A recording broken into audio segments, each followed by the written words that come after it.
Atos capítulo 2, vamos fazer uma leitura responsiva. Eu leio o primeiro e toda a igreja lê o segundo, e assim vamos até o 4. Diz assim: cumprindo-se o dia de Pentecostes, estavam todos reunidos no mesmo lugar.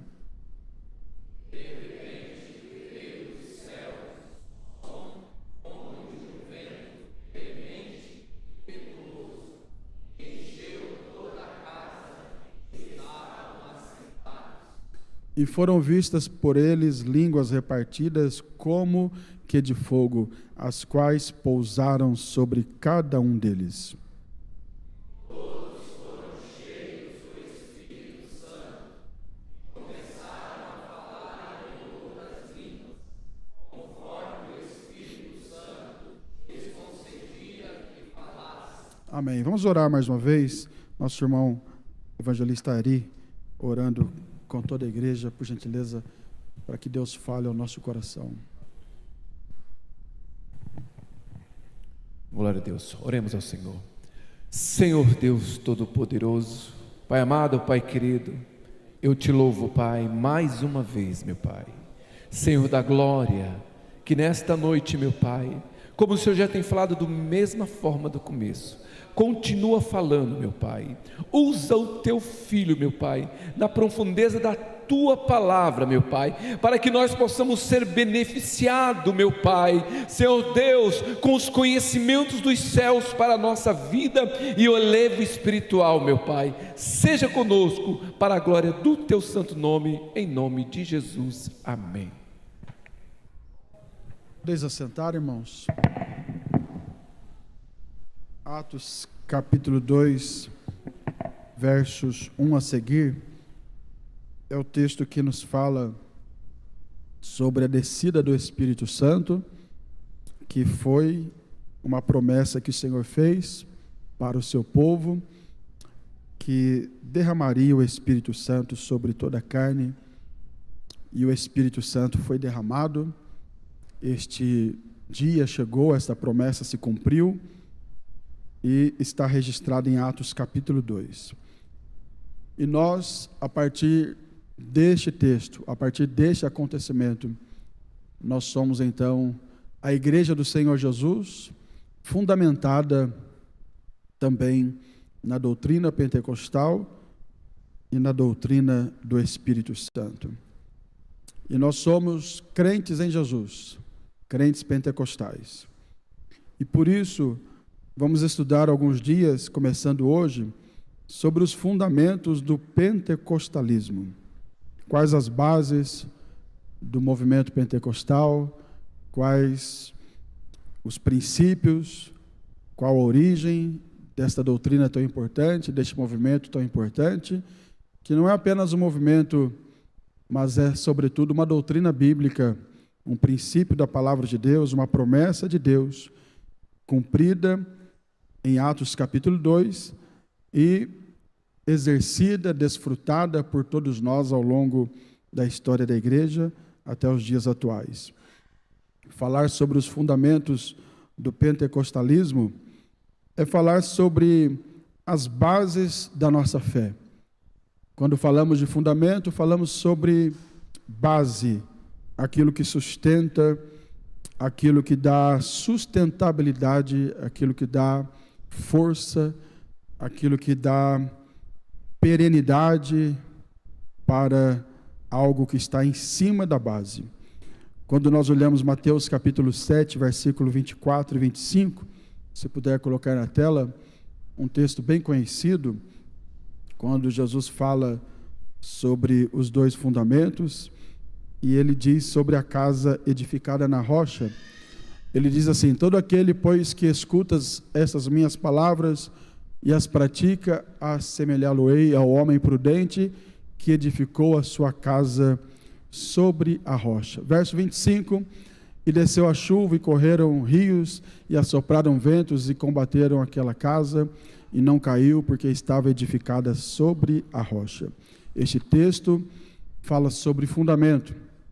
Uma casa que foi construída sobre a rocha, em oposição a uma casa construída sobre a areia. E os irmãos conhecem a história. A casa construída sobre areia, ela, diante da dificuldade, que na realidade é a mesma dificuldade que esta casa sobre a rocha enfrentou. Chuva, ventos, enchentes, e essas dificuldades, elas vieram sobre as duas casas. Porém, a casa que estava sobre areia, ela ruiu, ela caiu, porque não tinha fundamento. O fundamento era arenoso. E tudo que não tem fundamento morre, cai, é destruído. Mas Jesus disse que a casa construída sobre a rocha, veio a luta, a dificuldade, a enchente, a chuva, a enxurrada, e a casa permaneceu de pé. Por quê? Porque tinha fundamento. Assim a nossa vida espiritual, assim são os ensinamentos, a doutrina, tudo que nós ensinamos. Quando falamos de Pentecoste, nós falamos de algo que tem fundamento bíblico. Se não tivesse fundamento, e fundamento sólido, já teria passado, seria apenas emoção, algo que mexeu apenas com determinadas pessoas, em determinada época, em determinadas circunstâncias, e passou. São ventos, situações que vêm e passam, modismos que nós encontramos ao longo da história da igreja que vêm e passam. Vocês devem se lembrar, os de meia idade para cima, dos modismos de dente de ouro, que surgiu no meio do povo de Deus. Eu me lembro na minha adolescência, enfim, tantos outros modismos, culto a anjos que surgiram em alguns lugares, tais tipos de cultos, e inovações, ventos de doutrina, modismos, sem fundamento nenhum, apenas porque alguém teve um sonho, teve uma suposta revelação, alguém que disse que jejuou, que foi revelado a ele algo especial, e ele começou a passar para o povo, e gente que não cria da forma correta em Jesus, não tinha fundamento bíblico, foi sendo levado por essa inovação, por modismos. E pessoas até mesmo no nosso meio, no meio do povo de Deus, que foram conduzidas por movimentos tais como estes que eu citei, mas que não tinham fundamento, não tinham base. E tudo que não tem fundamento, não tem base, vem a primeira enxurrada, a primeira chuva, o primeiro vento, leva e vai embora, porque não tem base, não tem fundamento. Agora, quando falamos de Pentecoste, não é um modismo, não é algo que mexeu apenas com a emoção do povo em um determinado momento da história. Pentecoste é doutrina bíblica muito bem fundamentada no Velho Testamento, no Novo Testamento, e é também um ensinamento muito bem fundamentado ao longo da história, e veremos isso nos dias que estaremos estudando sobre esse assunto, e por isso o fundamento, que é sólido, tornou possível que essa doutrina se mantenha de pé até hoje. Se nós falarmos de movimento pentecostal mais recente agora, o reavivamento que aconteceu a partir da Rua Azul, em Los Angeles, nos Estados Unidos, e que deu origem à Assembleia de Deus, a nossa igreja e tantas outras, nós vamos ver que mais de 100 anos já se passaram, mais de 110 anos se passaram, e a igreja continua de pé. Jesus continua operando no meio da igreja, Jesus continua batizando com o Espírito Santo, porque não era e não é modismo, não era e não é inovação, é algo que tem fundamento bíblico. Então, quando falamos de fundamentos do pentecostalismo, nós estamos mostrando que o movimento pentecostal tem fundamento, tem base sólida, doutrinária, Velho e Novo Testamento, e tem base sólida também ao longo da história da igreja, que já se vão mais de 20 séculos de história. E essas bases estão aí, e o movimento pentecostal está em pé porque tem fundamento. Então é importante que tudo que nós pregamos, tudo que nós cremos, tudo que nós ensinamos, nós encontramos fundamento na palavra de Deus. Veja o que diz Efésios, capítulo de número 2, o versículo 20. Esse versículo eu não anotei aqui, mas me veio à mente agora na hora do culto, e eu olhei ali e não anotei, mas eu acho que é isso mesmo, é isso mesmo. Efésios 2:20 diz assim a palavra do Senhor: edificados sobre o fundamento dos apóstolos e dos profetas, de que Jesus Cristo é a principal pedra da esquina. Paulo está falando para a igreja de Éfeso sobre a igreja, sobre o mistério da salvação, a igreja que foi fundada, estabelecida por Cristo e, consequentemente, as suas doutrinas, os seus ensinamentos. E Paulo deixa claro que essa igreja, esse povo que Jesus escolheu, que Jesus salvou, essa obra que Deus começou, ela foi edificada sobre o fundamento dos apóstolos, neotestamentário, Novo Testamento. Apóstolos, está falando aqui daqueles que andaram com Jesus, aqueles que levaram a doutrina de Jesus adiante, mas também foi edificada sobre o fundamento dos profetas, Velho Testamento. Então veja que a igreja como um todo e as suas doutrinas, incluindo a doutrina pentecostal, ela tem fundamento nos apóstolos, o Novo Testamento, e ela tem fundamento nos profetas, Velho Testamento. Então, quando nós olhamos para as doutrinas bíblicas que nós pregamos, nós encontramos essas doutrinas no Velho Testamento e encontramos as doutrinas também no Novo Testamento. Se você falar de Trindade, por exemplo, que é o assunto que nós estudamos aí, estamos terminando no trimestre da escola dominical, os irmãos viram que ao longo do trimestre tinha ali algumas lições que apontavam a doutrina da Trindade no Velho Testamento, mostrando que toda a nossa doutrina ela tem sustentabilidade na Bíblia, no Velho e no Novo Testamento. Mas além da Bíblia, que é o principal, a nossa doutrina tem sustentabilidade também na história da igreja. Durante 20 séculos de história, 2000 anos de história, você encontra essas doutrinas aparecendo tanto em tese, teoricamente, como também na prática, na vida da igreja. Falando do pentecostalismo, temos Pentecoste no Velho Testamento, veremos daqui a pouco, temos Pentecoste no Novo Testamento e temos Pentecoste ao longo da história da igreja. Se você pegar a história da igreja, e agora não falando mais da Bíblia, mas da história, você vai perceber que ao longo da história, nos períodos mais difíceis da igreja, mesmo naqueles períodos que a igreja se apostatou, se institucionalizou, principalmente a partir do V século, em decorrência da união da igreja com o Estado, a partir de Constantino, o imperador, a igreja começa a se institucionalizar, a igreja começa a criar regras e normas e ensinamentos que não eram bíblicos, eram antibíblicos. E a igreja então começa a se distanciar dos ensinamentos dos apóstolos, se afastar da doutrina dos apóstolos e começa a criar tradição, ensinamentos, dogmas que não tinham fundamento na Bíblia.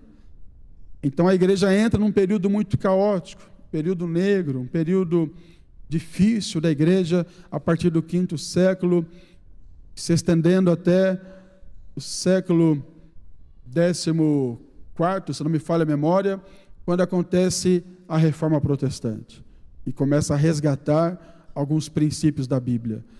Mas mesmo nesse período caótico de quase 1000 anos de apostasia da igreja, se você olhar a história da igreja, você verá que sempre no meio da igreja, a igreja estava apostatada da fé, a igreja como instituição, apostatada da fé, mas no meio daquela igreja institucional, apostatada da fé, tinha o povo crente, tinha um povo fiel, tinha movimentos que surgiam e que oravam, que buscavam o Espírito Santo, pessoas que falavam em línguas, que tinham revelações de Deus, pessoas que profetizavam, pessoas que oravam, Jesus curava. Mesmo que a igreja, a liderança da igreja de forma geral estava afastada dos princípios da palavra de Deus, estava corrompida, adulterada espiritualmente, moralmente, misturada com o Estado, cheio de heresia, idólatra, ídolos que dominavam, indulgências e tantas outras coisas que ao longo da história da igreja começaram a surgir, mesmo nesse período que é caótico, é chamado de um período caótico da história da igreja. Em meio a esse período tinha os remanescentes, aqueles que buscavam o Espírito Santo, aqueles que oravam, nos ensinando isso, irmãos, que a nossa fé, de certa forma, ela não depende da fé coletiva. Mesmo que você olhe e veja que a maioria do povo não está orando, não está dobrando o joelho antes do culto para buscar ao Senhor, mas faça a sua parte, ore você. Mesmo que a maioria do povo não está lendo a Bíblia, não está estudando a palavra, não frequenta a escola dominical, não vem para cultos como esse, culto de ensino, está se afastando dos princípios, mas faça você a sua parte. Quantos querem fazer a sua parte? Levante as mãos e dê glória ao nome de Jesus. Então tem fundamento bíblico no Velho Testamento, tem fundamento bíblico no Novo Testamento e tem fundamento também ao longo da história da igreja. O que é fundamento? Fundamento é o alicerce que sustenta a nossa fé. Falando de fundamento, evidentemente, sob o ponto de vista teológico. Fundamento é o alicerce que sustenta a nossa fé. O que nós cremos não pode ser fruto da nossa emoção. O que nós cremos não pode ser fruto do nosso achismo. O que nós cremos não pode ser fruto daquilo que nos arrepia, daquilo que nos faz sentir bem. O que nós cremos tem que ter um fundamento. Em outras palavras, a minha fé, a minha experiência com Deus, aquilo que eu sinto no culto, aquilo que eu manifesto no culto, tenho que encontrar, em relação a tudo isso, um fio que liga o que eu sinto lá na doutrina da palavra de Deus.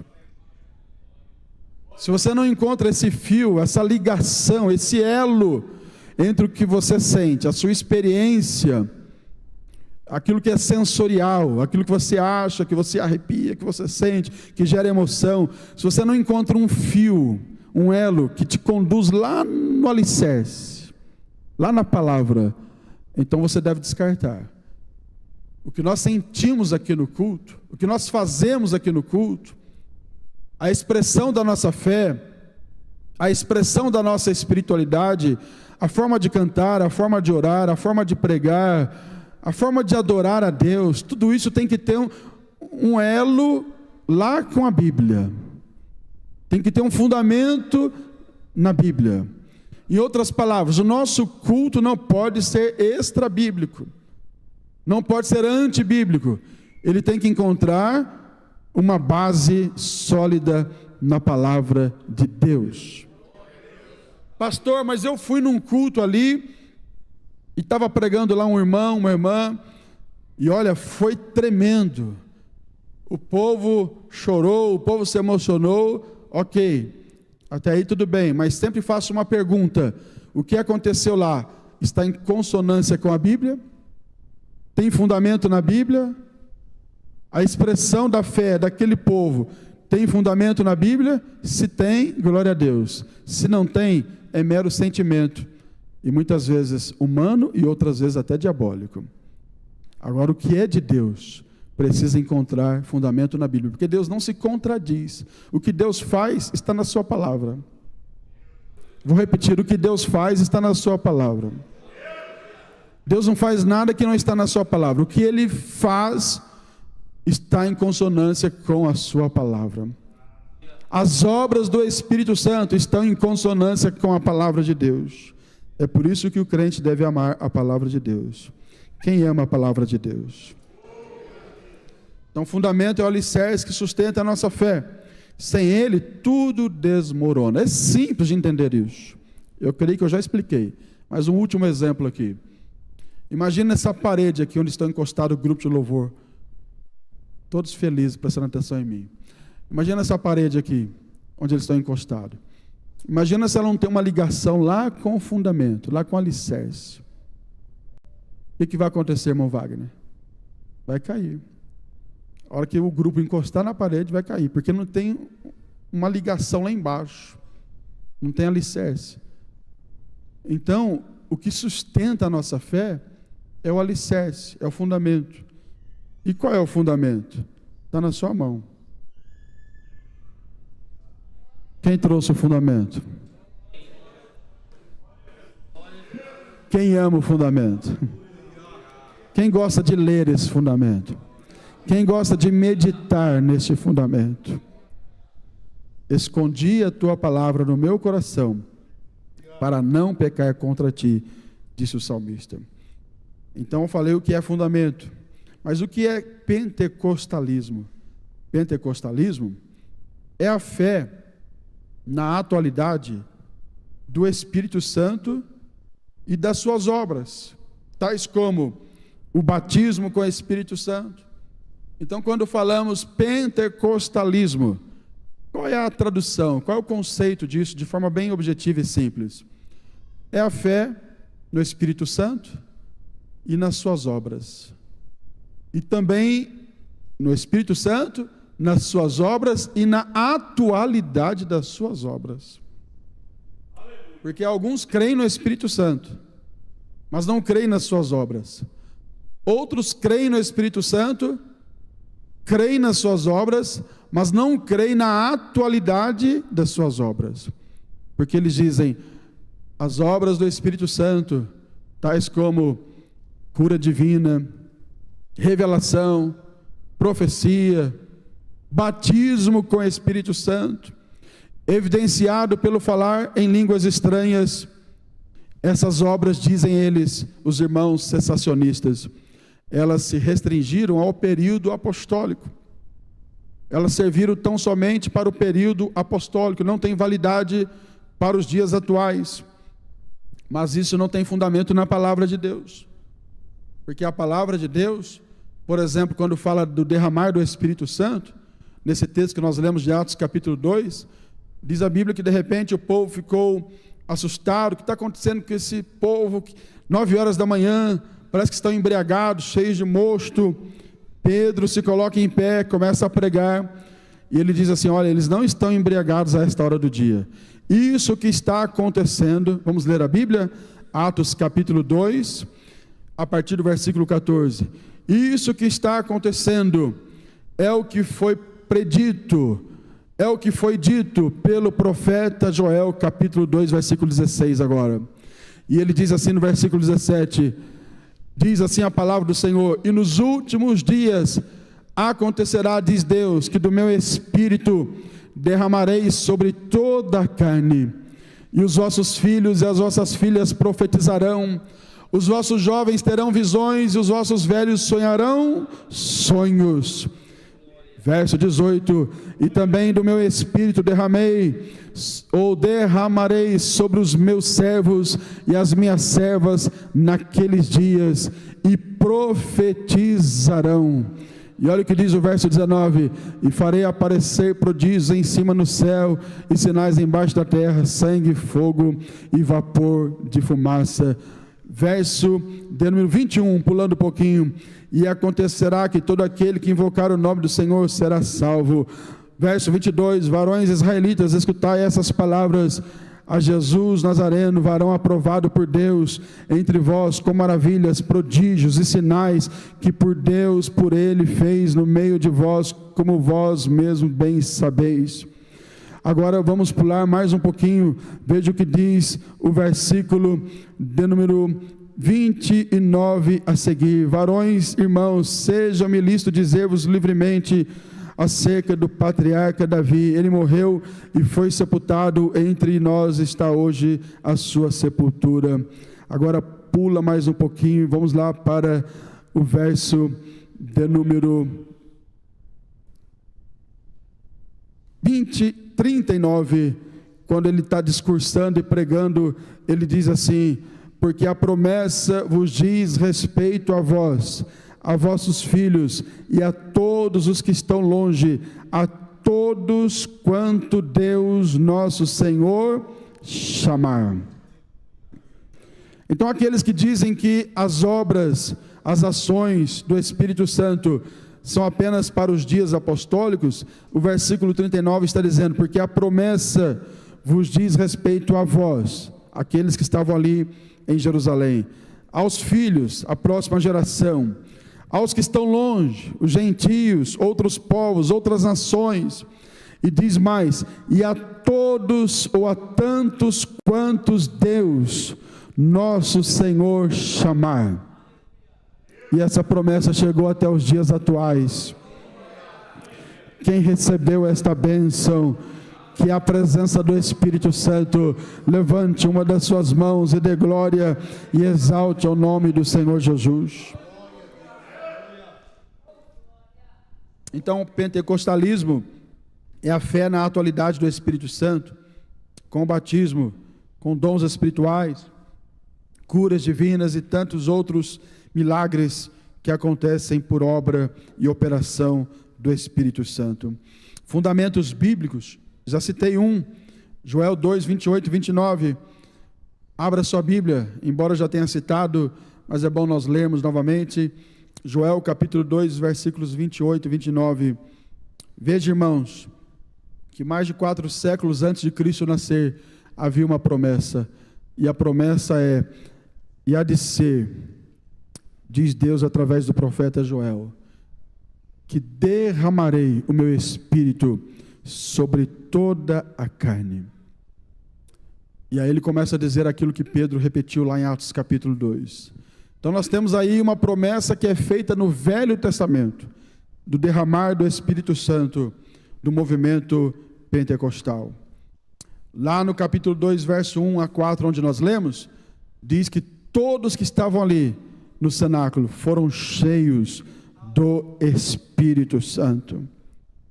1 Coríntios capítulo 12, versos 7 a 11, diz a palavra de Deus: mas a manifestação do Espírito é concedida a cada um, visando um fim útil ou um fim proveitoso. Veja que Paulo, já logo mais na frente, está falando para a igreja de Corinto: olha, o poder do Espírito, a manifestação do Espírito, ela é concedida a cada um. Lá em Atos 2 diz que todos foram cheios. As línguas, como que de fogo, pousaram sobre cada um deles. Todos foram cheios. Aqui Paulo está dizendo que a manifestação do Espírito é concedida para cada um. Então a promessa feita no Velho Testamento é para mim, é para você, é para nós aqui nesta noite. Bendito seja o nome do Senhor Jesus. Ao longo da história, no século II, por exemplo, um líder, um obreiro chamado Irineu, ele declara assim, em um dos seus livros, em um dos seus escritos, já não é mais Bíblia, é história.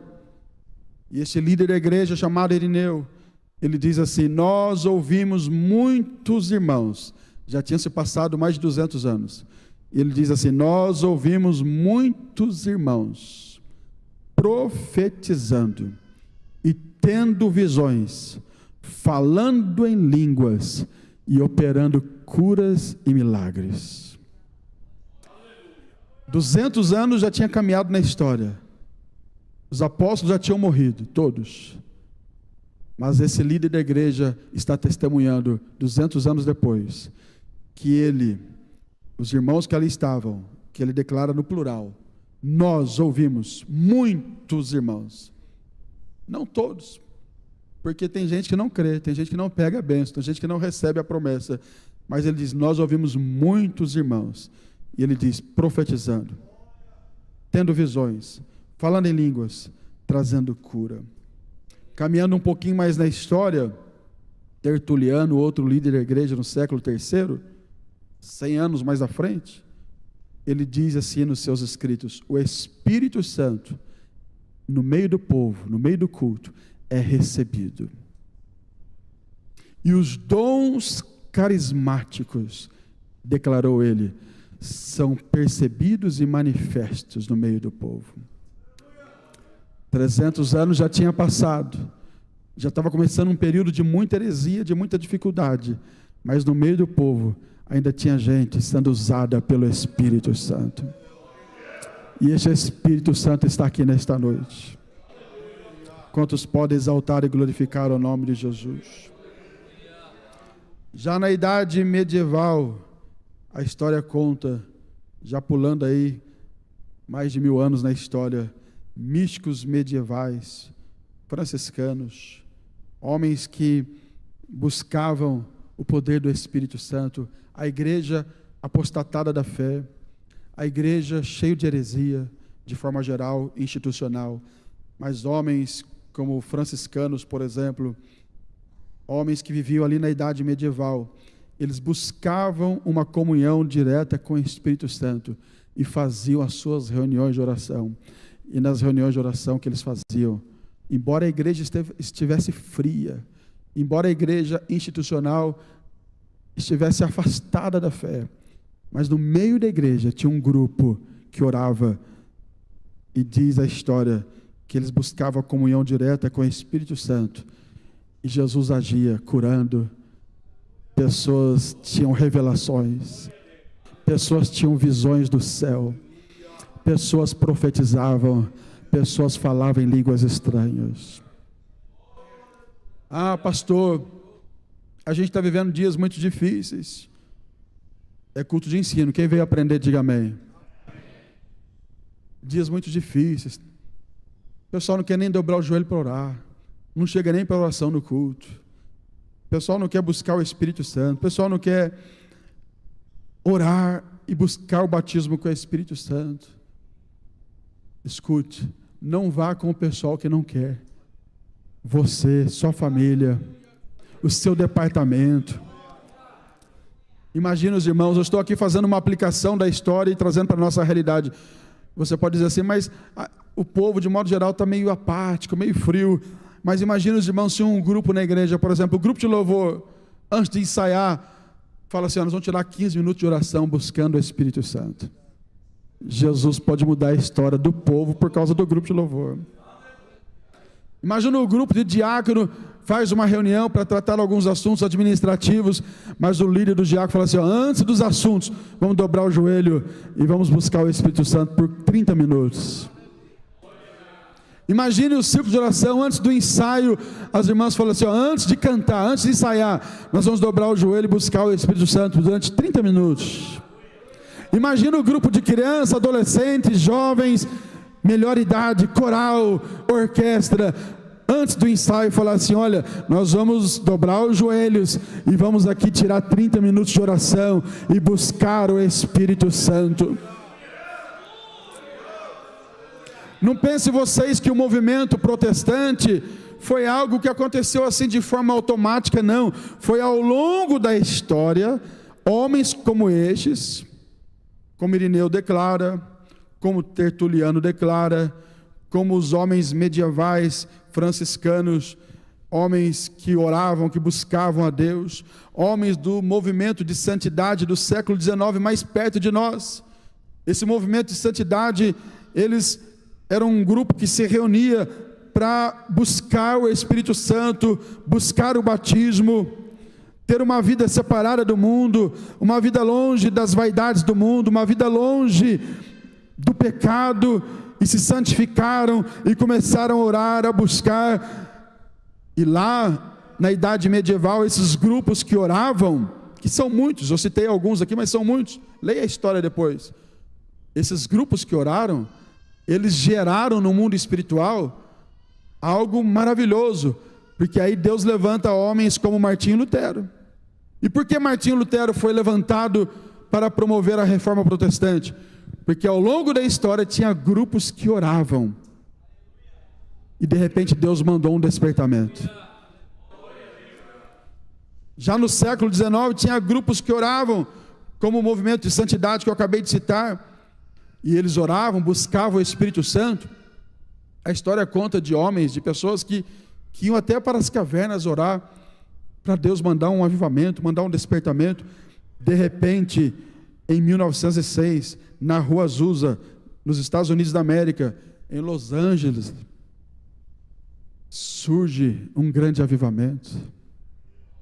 Jesus começa a batizar com o Espírito Santo. Homens, pastores, que até então eram de uma doutrina tradicional, cessacionista, agora são batizados com o Espírito Santo, são impactados pelo poder de Deus. E aquele movimento começa a se espalhar pelo norte dos Estados Unidos, em outras cidades, e de repente, lá no meio daquele grupo de irmãos que oravam, que buscavam, que foram batizados, dois jovens têm uma visão. jovens que eram suecos e que estavam nos Estados Unidos da América como missionários, e eles têm uma visão, são impactados pelo Espírito Santo, e a visão é Belém do Pará, Brasil. E eles vêm, atravessam o oceano, chegam sem saber o idioma, sem ter dinheiro, sem ter conhecimento nenhum, não sabiam nem onde ficava o Brasil, mas vieram através de uma visão espiritual, através do mover do Espírito Santo, através do impulsionamento do Espírito Santo, de um mover de Deus, eles vieram e pisaram em Belém do Pará. E por causa de um grupo que orou, por causa de 2 que foram impulsionados, hoje você está aqui.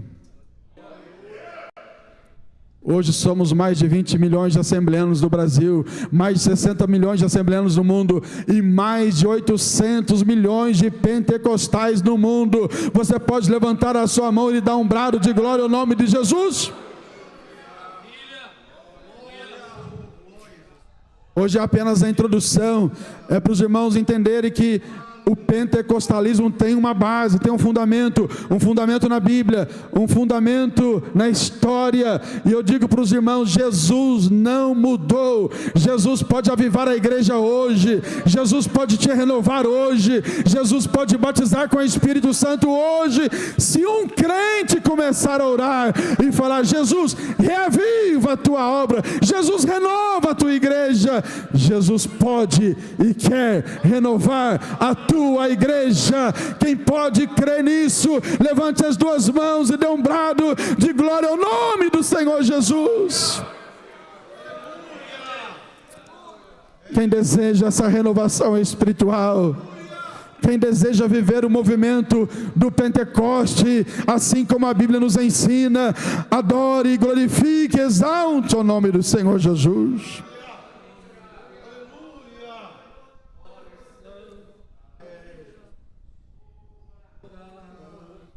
E para finalizar hoje, que é apenas uma introdução, estamos falando aí dos fundamentos.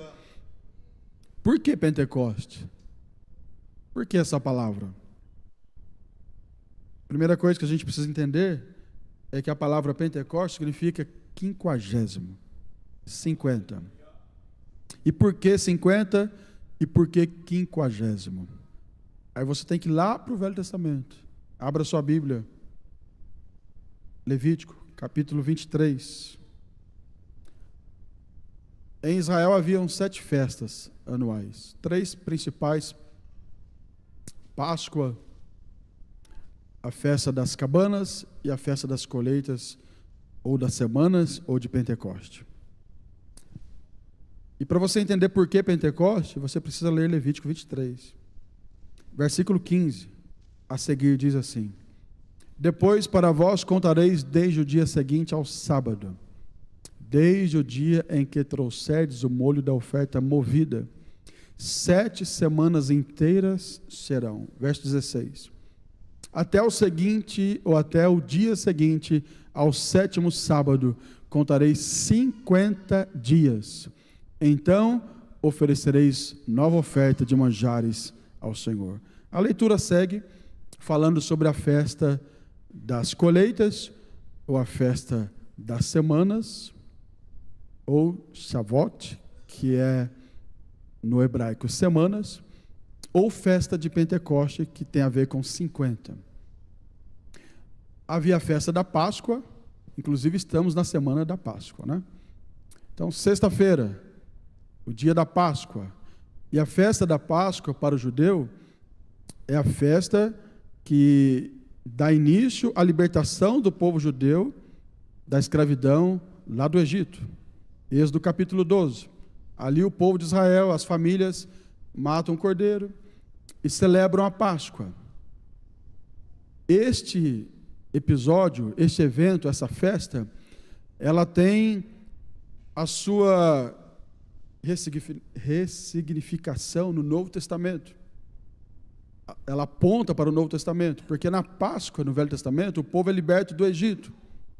Na Páscoa do Novo Testamento, o povo é liberto do pecado. O cordeiro, no Velho Testamento, é um animal que é morto. O sangue é colocado nos umbrais da porta. O anjo destruidor não passa sobre a casa que tem o sangue. Na casa que tem o sangue, melhor dizendo, o anjo não passa. E se tem o sangue, não há destruição. E eles saem do Egito libertos das mãos de Faraó e da escravidão do Egito. No sábado, talvez falaremos mais sobre isso, que é o dia da Páscoa. No Novo Testamento, o cordeiro que morre é Jesus. O cordeiro de Deus que tira o pecado do mundo. E o seu sangue nos purifica de todo o pecado. E a morte de Jesus nos tira da escravidão do mundo e do pecado. E hoje somos libertos. E pois o Filho vos libertar, verdadeiramente sereis livres. Cristo, disse Paulo, é a nossa Páscoa. Amém, irmãos? E hoje a nossa Páscoa, nós relembramos na ceia do Senhor, porque Cristo participou da última Páscoa com os seus discípulos, e ao mesmo tempo ele instituiu a ceia do Senhor, colocando os símbolos do pão e do vinho, que representam respectivamente seu corpo e seu sangue.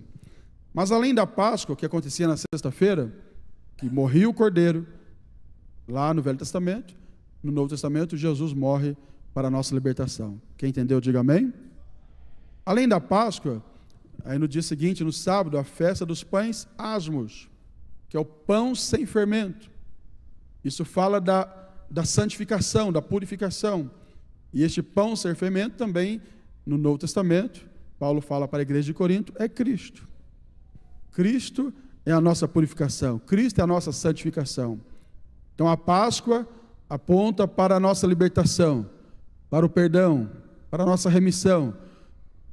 A festa dos pães asmos aponta para a nossa purificação e santificação, que é a festa que acontece no sábado, logo após a sexta da Páscoa, ou no dia seguinte à Páscoa. No domingo, ainda no final de semana da Páscoa, acontece a festa das primícias.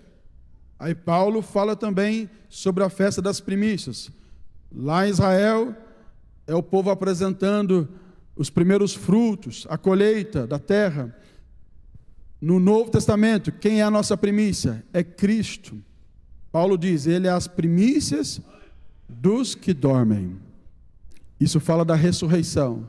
Então, assim como Cristo ressuscitou, nós também ressuscitaremos.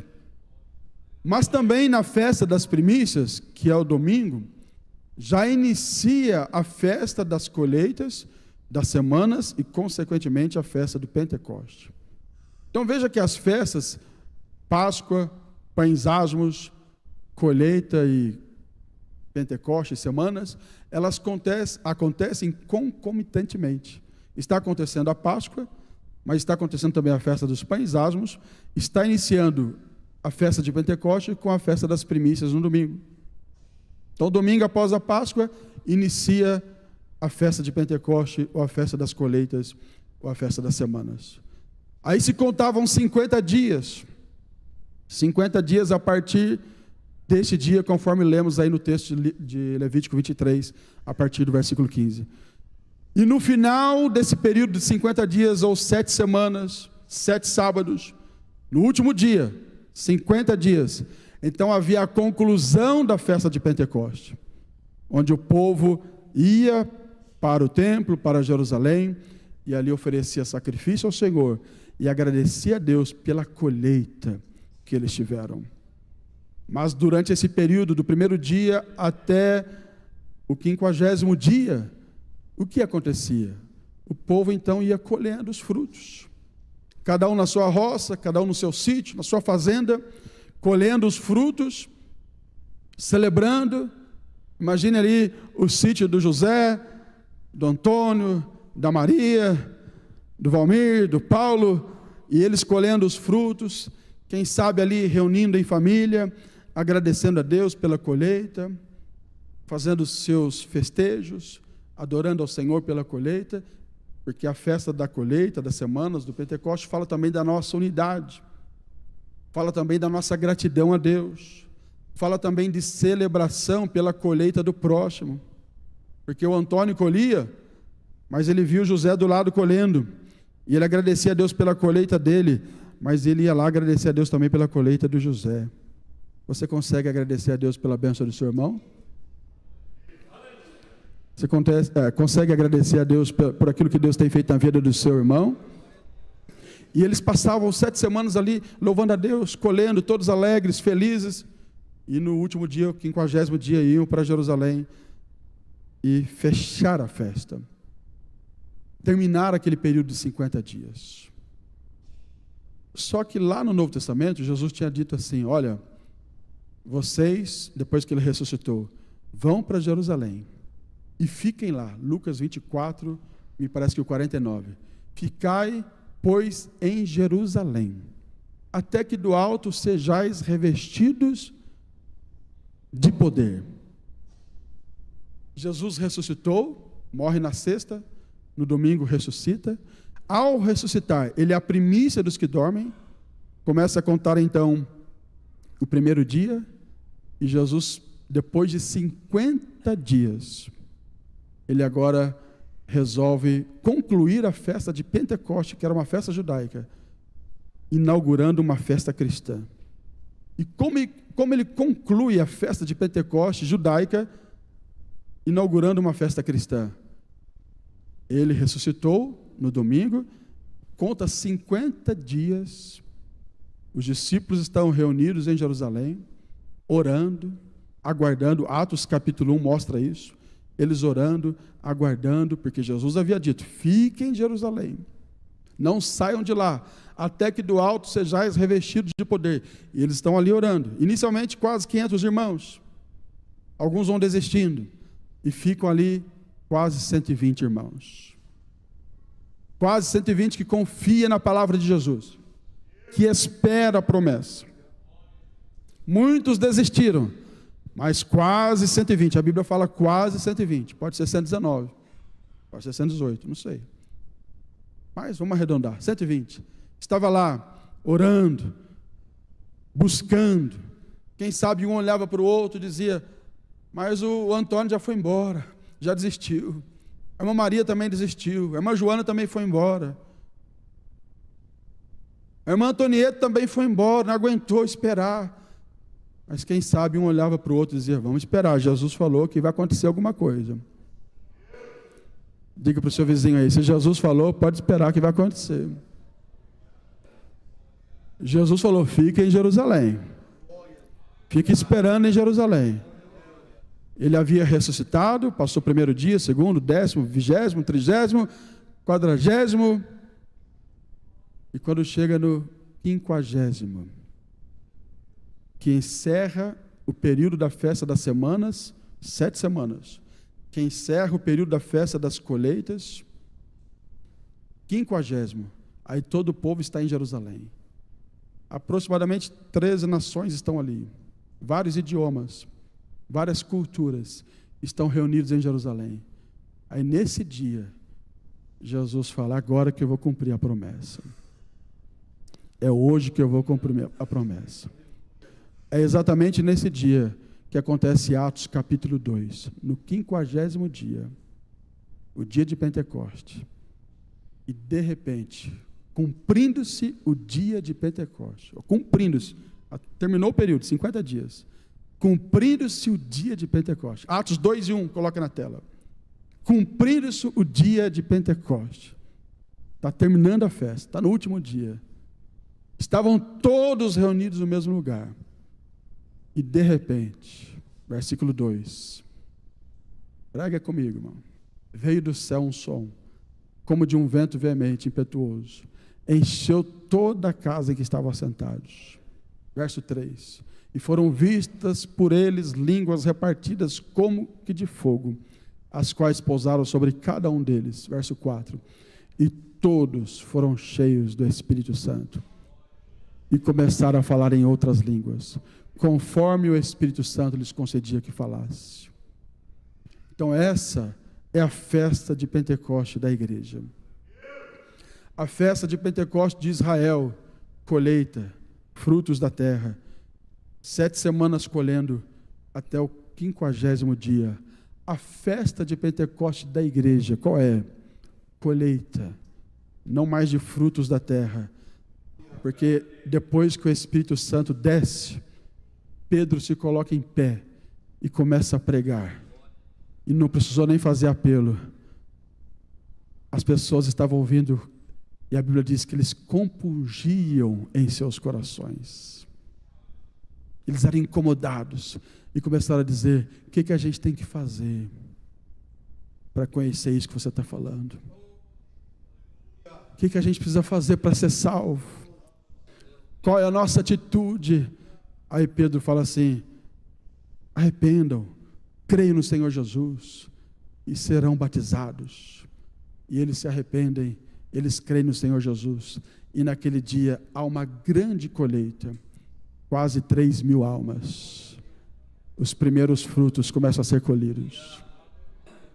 Então a festa de Pentecoste para a igreja é também a festa da colheita, porque a partir deste dia a igreja é inaugurada.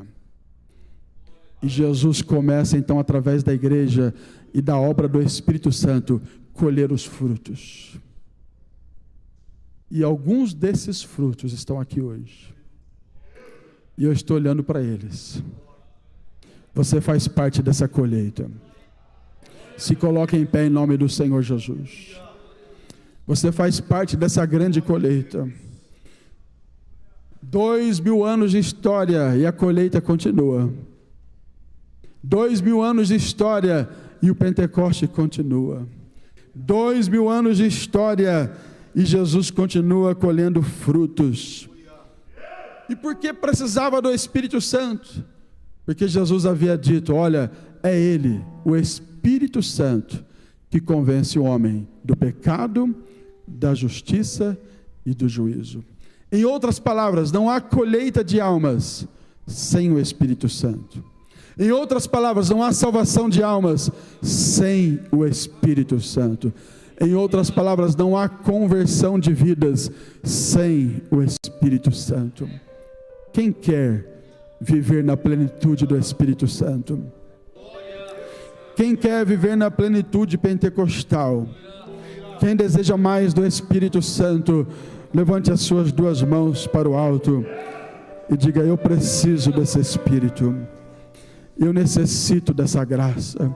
Eu necessito dessa unção. O Espírito Santo foi derramado, não é mais a conta-gotas, não é mais de forma esporádica, não é apenas para algumas pessoas. O Espírito Santo foi derramado sobre toda a carne, é para todos quantos o Senhor Jesus chamar. E o Espírito Santo está aqui nesta noite. Adore a Deus, exalte o Senhor. Vamos terminar o culto cantando 387. Já foi cantado no início, mas vamos terminar cantando 387.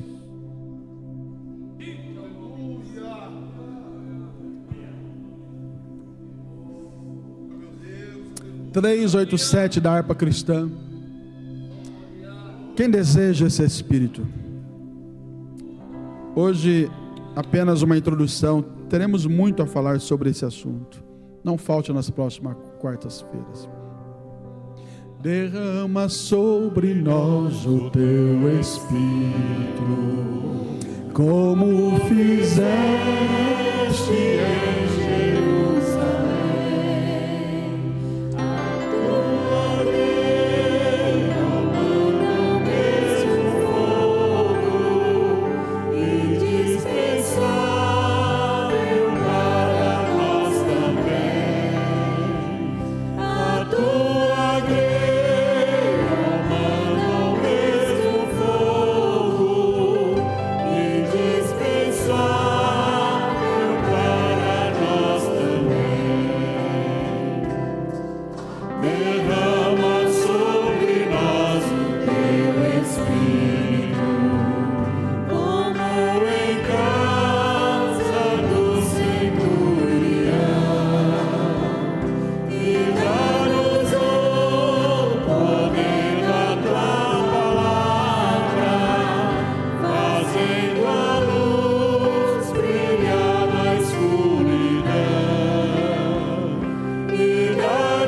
oh, poderoso.